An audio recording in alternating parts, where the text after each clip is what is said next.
Welcome to this edition of Cross Culture with Bola. Thank you for spending this time with me. If you are new to this channel, please don't forget to hit the subscribe button and subscribe.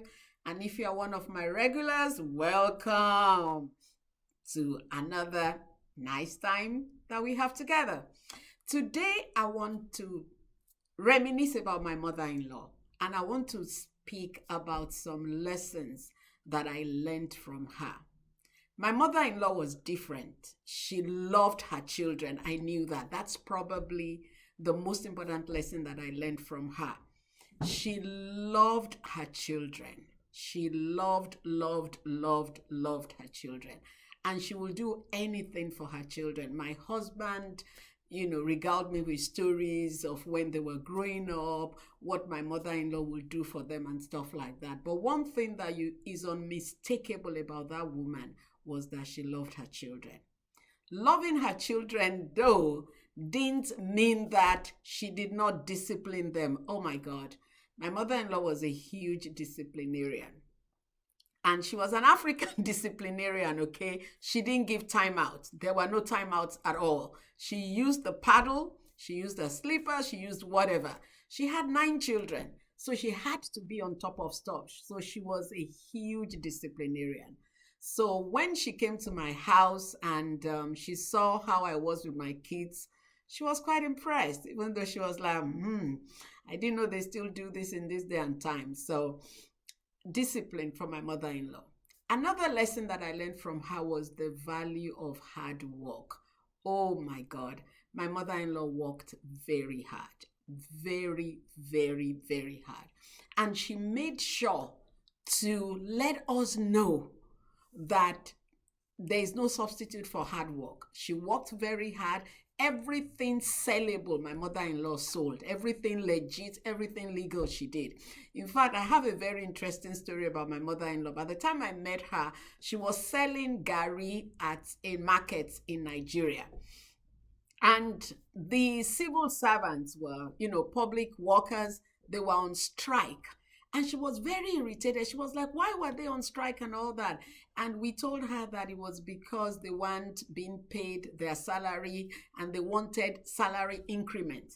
And then she asked us how much they were being paid.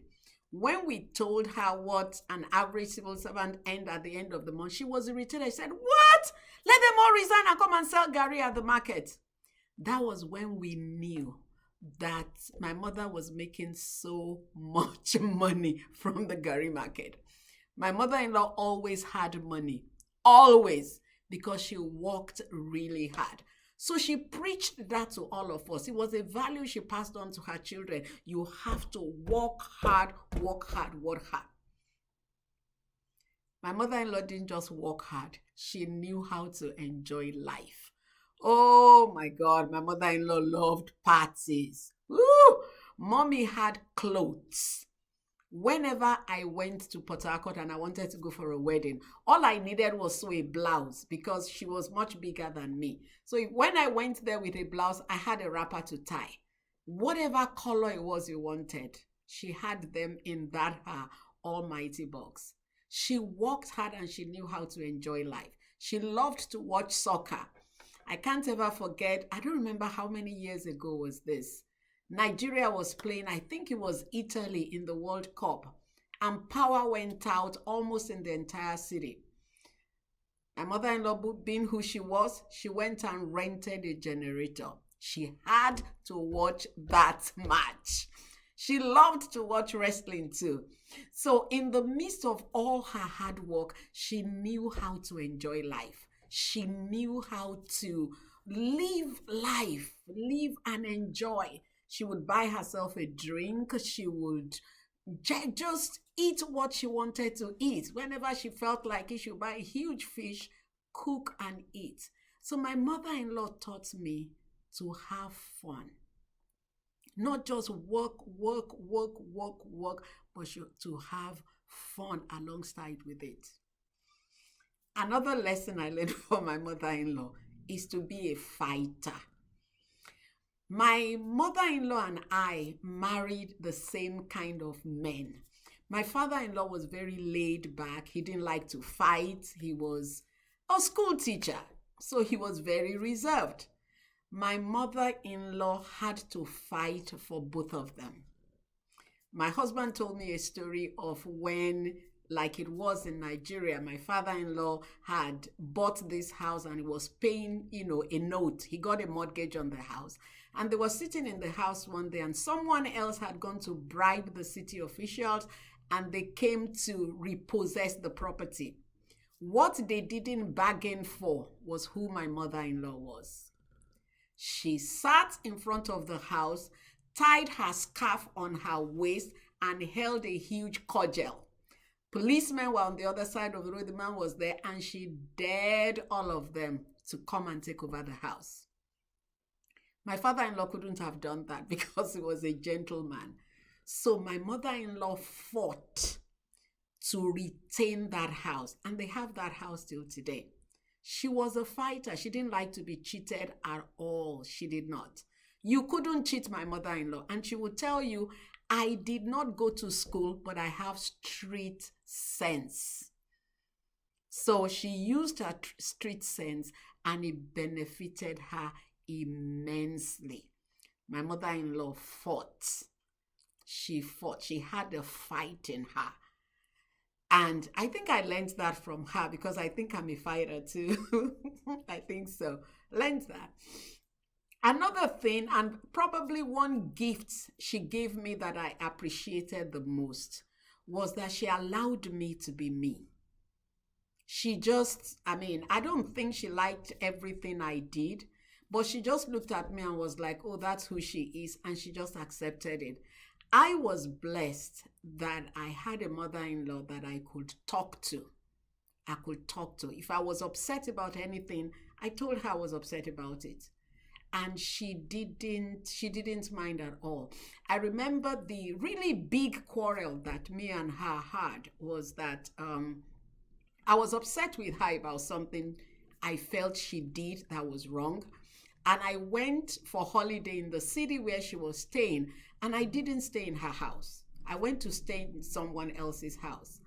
And I then went to visit. And she looked at me and she said, oh, why aren't you staying here? And I said, well, Mommy, it's because of what you did that I'm staying out there. And she was like, she still cooked for me. We still talked. And she was like, look, you don't. And I said, no, Mommy, you are wrong. You are very, very wrong. You shouldn't have done that. You should. And I laid it all out for her. One of my brothers-in-law was standing by her when I was talking, and I said everything I wanted to say, and I think I ate and left. A couple of years down the line, come to discover, my mother-in-law was not wrong. I was wrong. I misunderstood her. I misjudged her. I called her and I said, Mommy, I am so sorry. I am really sorry. And she said, oh, that's why I was looking at you that day when you were just talking and telling me how wrong I was. I was looking at you like you didn't know what you were talking about. So I said, Mommy, I'm so sorry. Please forgive me. She said, it's okay. I forgive you. You and your husband, you felt I was wrong and you did what you did. And I apologized to her very profusely and she was fine. Mommy never mentioned that issue till she passed in December. She accepted my apology. It did not affect our relationship at all. It was okay. I apologized. It was okay. And we moved on. And honestly, in the last couple of months that she hasn't been here, I have looked at it and I was like, wow, that was a gift. That was a gift. I was her daughter-in-law, not her daughter. And I could look her in the face and say, Mommy, you were wrong and all that. And she took it in good faith. I am hoping to be that kind of mother-in-law that my daughter-in-law can say, oh, Mommy, you're wrong. And it doesn't affect anything. Mommy gave me that gift and I am so grateful for that. Another thing that I learned from my mother-in-law also is to be herself. She understood that the times had changed and she was like, you know what? I am old. I'm not a young person, but this is, who I am. So she was always changing with us in terms of, even when she didn't understand what we were doing, she was accepting of the changing times, even though she remained herself. For instance, she used to tell me that, oh, when her husband would eat, she would serve her husband food, and she would keep a towel on her shoulder so that when her husband finished eating, she would give it to him to wash his hands and all that. She was saying the story one day, and my husband was like, oh, Bola, I hope you're hearing. That's how to treat a husband. My mother-in-law was like, no, don't do it. That was our time. Your own time is different. So my mother-in-law she was a good woman. She wasn't perfect, but she was a good woman. Even when I misunderstood her, even when I misjudged her, and I went back to her, she was always accommodating. She was always willing to listen. Every mother-in-law, daughter-in-law relationship is different. It really is. We had our issues. We walked through them. I really, really miss that woman. I wish that I spent more time with her. I wish that she waited until next year for us to really see how much we appreciate and love her. If your mother-in-law is still around today, please do something special for her. Don't wait for a landmark birthday to celebrate your mother-in-law. Do it now. Let her eat her cookies while she's still here. Let her dance her dance while she's still here. Let her shoot her shot while she's still here. Don't wait for her funeral to do something that she won't even know that you did. I'm so grateful I have the mother-in-law that I had. I am so grateful. We used to call her Mommy Say.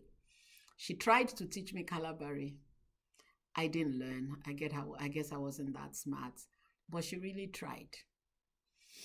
I miss her. If yours is here, please appreciate her. Thank you for hanging out with me today. God bless you. See you again next week.